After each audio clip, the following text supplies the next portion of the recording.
گمشدگی اور بازیافت حیات انسانی کا لازمی جز ہے، لیکن بعض اشیاء ہمیشہ کے لیے معدوم ہو جاتی ہیں اور ان کو محض کتابوں میں دیکھ سکتے ہیں یا عجائب گھروں میں ان کے بعض آثار نظر آتے ہیں۔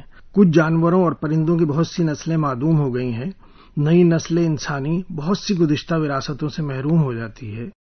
مجھے ڈائناسور سے کوئی دلچسپی نہیں، لیکن میرا دل بہت چاہتا ہے کہ میں معدوم نسل کے بعض خوبصورت طیور کی زیارت کر سکتا۔ اسی طرح ادب کی بعض اصناف وقت کے جبر کا شکار ہو کر معدوم ہو جاتی ہیں، جن میں سے بعض اصناف کی بازیافت ہو جاتی ہے، بعض ہمیشہ کے لیے صفحہ ہستی سے مٹ جاتی ہیں۔ بعض اصناف ادب یقیناً اس قابل تھیں کہ ان کو ہمیشہ کے لیے محفوظ رکھا جاتا اور ان میں مزید تخلیقات پیش کی جاتی۔ اردو ادب میں بعض اصناف قطعی معدوم ہو گئی ہیں، بعض اصناف میں رفتار تخلیق اتنی آہستہ ہے کہ ان کے مستقبل کی کوئی ضمانت نہیں دی جا سکتی۔ اگر صرف اصناف شعری کی بات کی جائے تو معلوم ہوتا ہے کہ اردو کی مخصوص پیدا کردہ اصناف بہت کم ہیں۔ زیادہ تر اصناف عربی، فارسی اور ہندی سے مستعار ہیں۔ چند اصناف جاپانی اور یورپی شاعری سے بھی اخذ کی گئی ہیں، مثلا ہائیکو اور سونیٹ وغیرہ۔ مولوی عبدالحق نے احسن مارہروی کی مرتبہ کلیات ولی کے دیباچے میں بعض ایسی اصناف سخن کی نشاندہی کی تھی جو اب موجود نہیں ہیں۔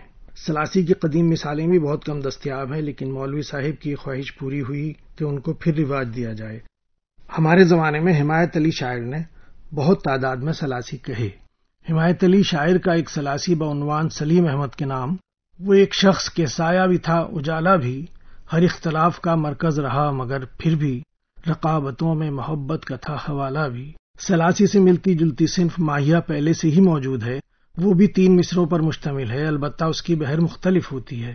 حمایت علی شاعر کے علاوہ کسی دوسرے شاعر کی سلاسی نظر سے نہیں گزری، البتہ تسلیس کے نام سے ایک نئی صنف کی بعض مثالیں ضرور رسائل میں شائع ہوئیں۔ شاعری پیغمبری، پھر کوئی فرمان اے رب جلیل، ذہن کے غار حرام کب سے ہے، فکر محو انتظار جبرائیل۔ اور دوسری تسلیس پتھر، یہ ایک پتھر جو راستے میں پڑا ہوا ہے، اسے محبت سنوار دے تو یہی صنم ہے، اسے عقیدت تراش لے تو یہی خدا ہے۔ بازگشت ایک ایسی معدوم صنف ہے جس کا کوئی نمونہ بھی دستیاب نہیں ہے۔ خدا جانے مولوی عبدالحق نے اس صنف کے بارے میں کس کتاب میں پڑھا، لیکن لاتعداد قدیم دواوین کی ورق گردانی کے باوجود مجھے اس کا کوئی حوالہ کہیں نہیں ملا۔ مولوی عبدالحق نے اس کا ذکر کیا ہے تو یقیناً اس صنف کا کوئی نمونہ ان کی نظر سے گزرا ہوگا۔ کاش مولوی صاحب وہ حوالہ بھی دے دیتے، لیکن فی الحال وثوق سے کہا جا سکتا ہے کہ دریں زمانہ تو صنف بازگشت مفقود و معدوم ہے ہی، اس میں کوئی تخلیقی عمل بھی انجام نہیں دیا جا رہا ہے اور اس کا کوئی نمونہ بھی کہیں دستیاب نہیں ہے۔ اسی دیباچے میں ایک اور کامیاب صنف 4x4 کا ذکر بھی کیا گیا ہے۔ 4x4 کو مربع یا 4x4 بھی کہتے ہیں۔ مجھے نہیں معلوم اس کو صنف کس طرح قرار دیا جا سکتا ہے، کیونکہ یہ ایک تحریری انداز ہے۔ اس انداز کے تحت 4 سطور کو اس طرح 4 خانوں میں لکھا جاتا ہے کہ ان کو ہر طرف سے پڑھا جا سکے، یعنی دائیں سے بائیں، اوپر سے نیچے اور بائیں سے دائیں۔ ڈاکٹر یعقوب عامر نے 4x4 کا صرف ایک نمونہ پیش کیا ہے۔ کروں کیا خفا ہے الہی وہ دلبر، خفا ہے وہ مجھ سے ابس کیوں سمن بر، الہی ابس کیوں خفا ہے غضب ہے، وہ دلبر سمن بر غضب ہے ستمگر۔ اس کو ہر طرف سے پڑھنے پر مصرے پورے ہو جاتے ہیں اور مکمل ہو جاتے ہیں۔ یہ دراصل بڑی سخت ذہنی ورزش معلوم ہوتی ہے، جس کی تخلیق میں کسی شعری خلاقی سے زیادہ ذہنی قلہ بازی درکار ہے۔ اس صنف کے معدوم ہونے پر کسی طرح کے زیاں کا احساس نہیں ہوتا۔ دراصل یہ صنف نہیں بلکہ ایک صنعت ہے۔ اسی طرح کی ایک صنعت مسمن بھی ہے، یعنی 8 مصروں کو اسی طرح تحریر میں لایا جائے تو اس کو صنعت مسمن کہیں گے۔ زمانے قدیم میں اصناف اور صنعتوں کا معاملہ کافی الجھا ہوا ہے۔ بعض صفات اور صنعتوں کو بھی اصناف کا درجہ دے دیا گیا ہے۔ بعض شعر پاروں کو محض ادائیگی کے طریقے کی بنا پر صنف قرار دیا گیا ہے۔ کچھ شعری تخلیقات کو موضوع کے اعتبار سے صنف کہہ دیا گیا ہے، مثلا سلام اور قصیدہ صریحاً غزل کی حیت میں ہوتے ہیں، لیکن ان کو محض موضوع کے اعتبار سے صنف قرار دے دیا گیا ہے اور غالباً کسی کو اعتراض بھی نہیں ہوا۔ قصیدہ بنیادی طور پر عربی کی مقبول ترین صنف سخن تھی۔ عربی میں طویل نظموں کو قصیدہ کہا جاتا تھا۔ موضوعات بھی محدود تھے، مدح یا حج زیادہ تر اور موسم پند و واز کم تر۔ جان صاحب نے پسندیدہ صنف سخن ریختی میں بھی قصیدہ کہا تھا، جسے قصیدی کا نام دیا۔ قصیدہ اور غزل میں بظاہر حیتی فرق صرف یہی ہے کہ قصیدے کے درمیان میں کئی مطلع آ سکتے ہیں۔ غزل میں عام طور سے ابتدا میں ہی کئی مطلع ہو سکتے ہیں، لیکن درمیان میں مطلع نہیں لایا جا سکتا، حالانکہ بعض مستثنیات بھی میری نظر سے گزری ہیں۔ آج قصیدے کی صنف تقریباً ختم ہو چکی ہے۔ لگ بھگ 100 سال سے کوئی قابل ذکر قصیدہ وجود میں نہیں آیا۔ قصیدے کے آخری قابل ذکر شاعر اقبال سہیل تھے، جنہوں نے متعدد قصیدے کہے۔ افسوس اس صنف کو مرحوم قرار دیا جا چکا ہے۔ ترقی پسندوں کے ابتدائی دور میں قصیدے کو سخت مطعون کیا گیا تھا۔ اختر حسین رائے پوری نے قصیدوں کو میوزیم میں رکھنے کا مشورہ دیا تھا۔ نظم النثر یہ ایک عجیب و غریب صنعت ہے۔ اس کے تحت اشعار کی ترتیب لفظی اس طرح ہونی چاہیے کہ اس کو نظم کے طور پر بھی پڑھ سکیں اور نثر کے بطور بھی۔ ظاہر اس مشکل صنعت کو نہ صرف اشعار میں استعمال کرنا کار دارد ہے، بلکہ ان اشعار کو نثر کی طرح پڑھتے وقت حروف ربط کو بھی نظر انداز کرنا پڑتا ہے۔ خصوصیت یہ بتائی گئی ہے کہ نثر کی قرأت کرتے وقت سامع کو یہ گمان نہیں ہونا چاہیے کہ یہ نظم ہے۔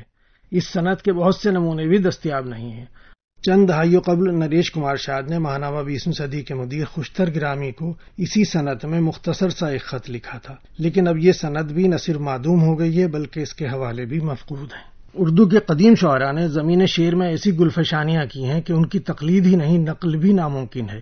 مثلا مرزا دبیر نے ایک طویل مرثیہ اس طرح خلق کیا کہ تمام و کمال مرثیے میں ایک لفظ بھی ایسا نہیں آیا جس میں نقطہ ہو۔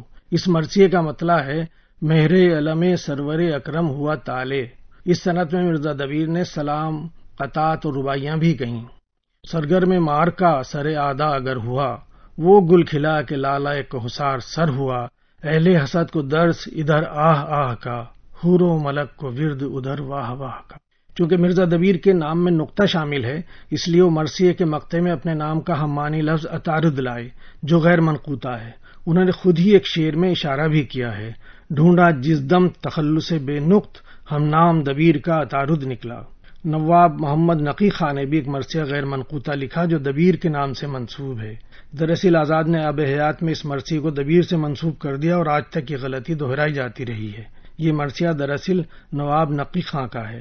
ہم تالے ہما میرا وہم رسا ہوا، تاؤ سے کلک مدح اڑا اور ہما ہوا۔ اس کو صنعت عاملہ، صنعت محملہ یا تعطیل بھی کہتے ہیں۔ آج کل یہ صنعت بھی معدوم ہے۔ گزشتہ ایک صدی سے اس طرح کی کوئی قابل ذکر شعری تخلیق نظر سے نہیں گزری۔ اکبر کے نورتن ابو الفیضی کی ایک کتاب مروارید الکلام بھی اسی صنعت میں ہے۔ محولہ بالا تمام صنعتیں تحریری خصوصیات کی حامل ہیں۔ کچھ شعری صنعتیں ایسی بھی ہیں جن کا تعلق قرأت سے ہے، یعنی کلام کی وہ خوبی جو پڑھنے کے بعد ظاہر ہو۔ ایسی دو اہم صنعتیں واسع الشفتین اور واصل الشفتین ہیں۔ واسع الشفتین شعر کی وہ خوبی ہے کہ شعر پڑھتے وقت ہونٹ نہ ملیں۔ اس طرح کی مثالیں بہت کمیاب ہیں۔ داد خواہوں سے گھر گئے رستے، اس کا جس کوچے میں گزار ہوا۔ اسی صنعت میں دوسرا شعر ہے کہ سوئے دل جائیں گے یا سوئے جگر جائیں گے، دیکھنا ہے کہ تیرے تیر کدھر جائیں گے۔ اب شاعری کی یہ تمام صنعتیں داستان پارینہ ہو چکی ہیں اور مستقبل قریب میں کوئی امید بھی نظر نہیں آتی کہ ان صنعتوں کے استعمال کی کوئی صورت نکلے گی۔ لیکن بقول مجاز محفل تو تیری سونی نہ ہوئی، کچھ اٹھ بھی گئے کچھ آ بھی گئے۔ جہاں کچھ اصناف معدوم ہو گئی ہیں وہیں کچھ نئی اصناف سخن بھی وجود میں آ گئی ہیں، مثلا گیت، دوہے، آزاد غزل، نثری غزل، ذو بحرین غزل، بغیر قوافی کی غزل۔ کئی سال ہوئے فارغ بخاری نے ایک مجموعہ کلام غزلیہ کے نام سے شائع کیا تھا، جس میں 8 طرح کی نئی غزلوں کے نمونے درج تھے۔ زیادہ تر نمونے ایسے ہی تھے جیسے کوئی ناموزوں تباہ شاعر شعر کہنے کی کوشش کر رہا ہو۔ شمس الرحمن فاروقی نے اپنے ایک مضمون میں انگریزی کی بعض نظموں کا ذکر کیا تھا جو صرف ایک مصرعے پر مشتمل تھیں۔ اتفاق سے اردو میں بھی یکسطری نظموں کے نمونے دستیاب ہو گئے ہیں۔ ایک نظم ہے دوشیزگی، نہ مسکرائے تو گلزار، مسکرائے تو پھول۔ عوام، رات سورج کو نگل سکتی ہے تاروں کو نہیں۔ مستقبل، رات کی گود میں سویا ہوا مہتاب کا پھول۔ اردو کی اپنی اصناف صرف منظوم لغات، صحرا، شہرا، شوب، رزمیہ مرثیہ اور ریختی ہیں، جو تقریباً تمام معدوم ہو چکی ہیں۔ منظوم لغات میں ضیاء الدین خسرو کی مثل خالق باری اور غالب کی قادر نامہ مشہور ہیں۔ کسی دوسری زبان میں منظوم لغت کی کوئی روایت نہیں ہے، اور اب اردو میں بھی یہ رسم ختم ہو چکی ہے۔ شہر، آشوب اور ریختی کے نئے نمونے بھی نظر نہیں آتے۔ عربی میں شخصی مرثیوں کی روایت تو تھی، لیکن رزمیہ مرثیے صرف اور صرف اردو کے زائدہ ہیں۔ افسوس ہے کہ اتنی ترقی یافتہ متمول صنف بھی اب نئی تخلیقات سامنے نہیں لا رہی ہے۔ سحروں کا رواج چند سال قبل تک بہت زیادہ تھا۔ نہ صرف غالب اور ذوق کے سحرے مشہور ہیں، بلکہ ہمارے زمانے میں فراق نے بھی بہت مقبول سحرے لکھے، لیکن اب اس کا رواج بھی ختم ہوتا نظر آ رہا ہے۔